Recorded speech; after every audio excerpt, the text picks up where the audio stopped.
Welcome to Beauty 143 channel. இன்னைக்கு நம்ம வீடியோல பார்க்க போற இந்த மூலிகை செடியை வாரத்துக்கு ஒரு முறை எடுத்துக்கிட்டே வந்தீங்கன்னா உங்க உடம்புல இருக்கக்கூடிய அனைத்து பிரச்சனைக்கும் இது ஒரு நல்ல ஒரு தீர்வாவே அமையுதுங்க. இதோட மருத்துவ குணங்கள் தெரிஞ்சீங்கன்னா கண்டிப்பா இந்த செடியை நீங்க மிஸ் பண்ணாம வாரம் ஒரு முறை எடுத்துக்கிட்டே வருவீங்க. இது என்ன செடி அப்படின்னு பாத்தீங்கன்னா சிரியா நங்கை. இந்த சிரியா நங்கை செடி பாத்தீங்கன்னா நீர்ப்பாசன இடங்கள் எல்லாத்துலயுமே விளைஞ்சு கிடக்கக்கூடியது. இந்த செடியை அந்த காலத்துல வந்து விஷம் முறிவுக்காண்டி பயன்படுத்திக்கிட்டு வந்தாங்க. அதாவது வேட்டைக்கு போறவங்க இந்த செடியை வந்து வாயில ஒதுக்கிக்கிட்டு போவாங்க. அங்க இருக்கக்கூடிய சின்ன சின்ன பூச்சிகள் கடிச்சாலும் விஷத்தன்மை வந்து உள்ள பரவாம இருக்கிறதுக்கு இந்த செடி ரொம்பவே பயன்படக்கூடியதா இருந்துச்சு. ஆனா இப்ப இருக்கிற காலகட்டத்துல பாத்தீங்கன்னா நம்ம சாப்பிடுற உணவுப் பொருட்களே அதிகப்படியான விஷத்தன்மை இருக்குதுங்க. ஏன்னா நம்ம சாப்பிடக்கூடிய உணவுப் பொருட்கள் எல்லாத்துலயுமே ரசாயனம் கலந்து, அதாவது கெமிக்கல் கலந்த உணவுப் பொருட்களாவே இருக்குது. அதுல இருக்கக்கூடிய விஷத்தன்மை ஃபுல்லாமே நம்ம உடம்புல பரவி இருக்கு. அதை சரி பண்ணணும் அப்படின்னா வாரத்துக்கு ஒரு முறை சிரியா நங்கை சாரை வந்து எடுத்துக்கிட்டே வந்தீங்கன்னா ரொம்பவே நல்லது. விஷத்தை வந்து முறிக்கக்கூடிய தன்மை இந்த சிரியா நங்கை செடிக்கு அதிகமாவே இருக்குது. ஸோ இதை எப்படி எடுத்துக்கலாம்னு சொல்லிட்டு பார்க்கலாம். இப்போ இந்த செடியில இருந்து கொஞ்சம் இலைகளை பறிச்சு எடுத்துக்கலாங்க. இப்போ பார்த்தீங்கன்னா நான் எடுத்துட்டு வந்துட்டேன்.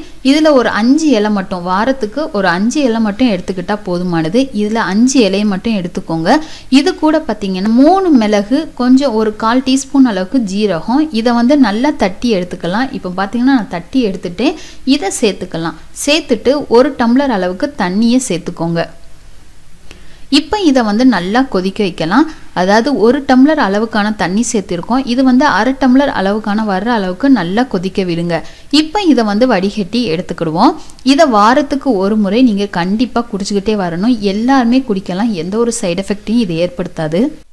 இன்னும் இந்த இலைச்சாரை எடுக்கிறதுனால நம்ம உடம்புக்கு என்னென்ன வியாதிக்கு நல்ல ஒரு அருமையான மருந்தா இருக்கு அப்படிங்கறத பார்க்கலாங்க. இந்த இலைச்சாரை நீங்க எடுக்கும் போது ரத்தத்தை சுத்திகரிக்கக்கூடிய தன்மை அதிகமாவே இருக்கு. அதே நேரத்துல பாத்தீங்கன்னா புகைப்பிடிக்கும் பழக்கம் இருக்கக்கூடியவங்க, இன்னும் மது அருந்தும் பழக்கம் இருக்கக்கூடியவங்க, இவங்களுக்கு பாத்தீங்கன்னா கல்லீரல் வந்து ரொம்பவே மாசுபடிஞ்சு இருக்கும். அந்த கெட்ட கழிவுகளை சுத்தப்படுத்தக்கூடிய தன்மை இந்த இலைச்சாருக்கு அதிகமாவே இருக்குதுங்க. இன்னும் பாத்தீங்கன்னா குழந்தைகளுக்கு ஏற்படக்கூடிய காய்ச்சல், பூச்சிக்கடி, வயிற்றுப்போக்கு, இந்த பிரச்சனைக்கு இந்த இலைச்சாரை நீங்க கொடுக்கும் போது பாத்தீங்கன்னா அதை சீக்கிரமாவே குணப்படுத்தக்கூடிய தன்மை அதிகமா இருக்கு. பாத்தீங்கன்னா மஞ்சக்காமலை, மலேரியா, விஷக்காய்ச்சல் இதெல்லாம் தடுக்கக்கூடிய தன்மையும் இந்த இலைச்சாருக்கு அதிகமா இருக்கு. அதே மாதிரி இந்த இலைச்சாரை சைனஸ் ப்ராப்ளம் இருக்கிறவங்க எடுக்கலாம். அதே நேரத்துல சளி தொந்தரவுனால அவதிப்படக்கூடியவங்களும் எடுத்துக்கிட்டே வரலாம். அதுக்கெல்லாம் இது ஒரு நல்ல ஒரு தீர்வாவே இருக்குங்க. தோல் சம்பந்தப்பட்ட வியாதி இருக்கக்கூடியவங்களும் இந்த இலைச்சாரை எடுத்துக்கிட்டே வந்தீங்கன்னா அதையும் சரி பண்ணக்கூடிய தன்மை இதுக்கு அதிகமாவே இருக்குது. மேலும் பாத்தீங்கன்னா சில பெண்களுக்கு கர்ப்பம் தரிக்காம இருப்பாங்க. எதனால அப்படின்னு பாத்தீங்கன்னா கர்ப்பவாயில நீர்க்கட்டிகள் அதிகமா இருக்கும். அதை கரைக்கக்கூடிய தன்மை இந்த சிரியா நங்கை இலைச்சாருக்கு அதிகமா இருக்கு. சோ கர்ப்பப்பை சம்பந்தமான பிரச்சனைக்கு இது ரொம்ப ரொம்ப நல்லது. இந்த சிரியா நங்கை இலைச்சாறுல இன்னுமே மருத்துவ குணங்கள் அதிகமா இருக்கு. இவ்வளவு மருத்துவ குணங்கள் கொண்ட இந்த சிரியா நங்கை இலைச்சாரை வாரத்துக்கு ஒரு முறையாவது நீங்க எடுத்துக்கிட்டே வாங்குங்க. கண்டிப்பா உடலுக்கு ரொம்ப ரொம்ப நல்லது.